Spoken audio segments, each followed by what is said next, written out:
friends? I know, I made a video about this movie a while back, but I just rewatched it and it's awful. And a majority of the movie's problems lie within the story and writing. So I guess Ursula has a sister named after Persona Cat, and she really wants to take the trident from King Triton, and if she doesn't get it, she plans to hurt Melody, I guess. And Ariel and Eric managed to keep this a secret while also hiding her behind a wall.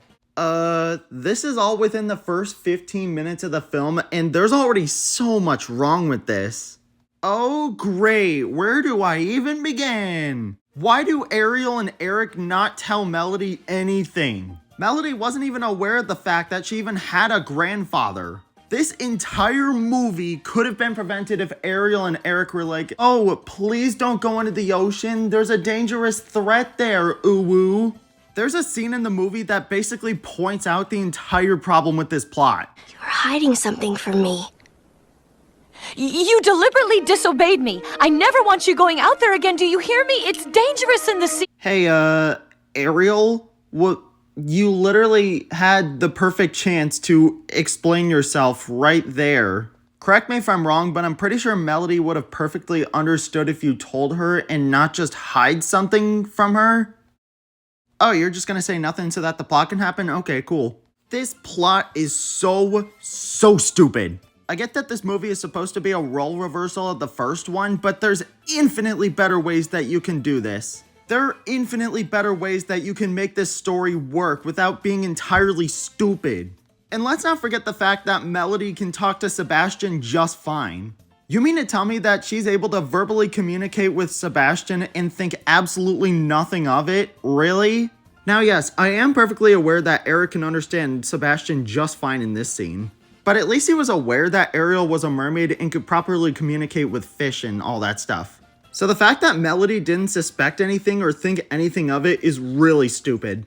Also, when we first meet Mona at the beginning of the film, why didn't Triton just use his trident against her? He could have so easily put a spell on her or just like yeet her into orbit, Team Rocket style. He used it against the Mr. Crab Shark just fine. What's stopping him from using it against Monster Cat?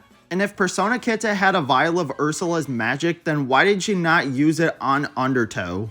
Meowgana spent 12 years trying to get this little shark boy back to normal, and yet she didn't even think to use Ursula's vial of magic until Melody wants to become a mermaid. How did she not think of this over the span of 12 years? How did Ariel go back to her treasure trove when it was destroyed in the first movie? How come Flounder is like the only character that was even allowed to age? Pretty much everybody else looks the exact same as they did over a decade ago. This movie has so many plot holes that it's trying to give The Rise of Skywalker a run for its money.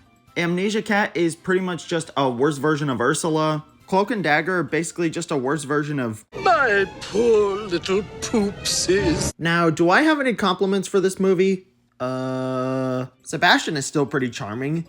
Bro hasn't changed a bit and he's easily the best character in this movie. The animation is okay, but it really shines with the character expressions. All the characters are super expressive in this movie and I love it. The voice acting is still pretty solid. The walrus sidekick is okay, but I really like the little penguin guy. Probably because I had a hyperfixation on penguins as a kid. The music is okay, but pretty forgettable, and it's better than the soundtrack for Wish. Yeah, this movie sucks. It's better than the live-action Little Mermaid, but that's not a high bar at all. This movie is terrible, don't watch it. I'm gonna go watch something good instead. Also, Flounder sounds like a worse version of Kirk Van Houten from The Simpsons. Thank you and good night.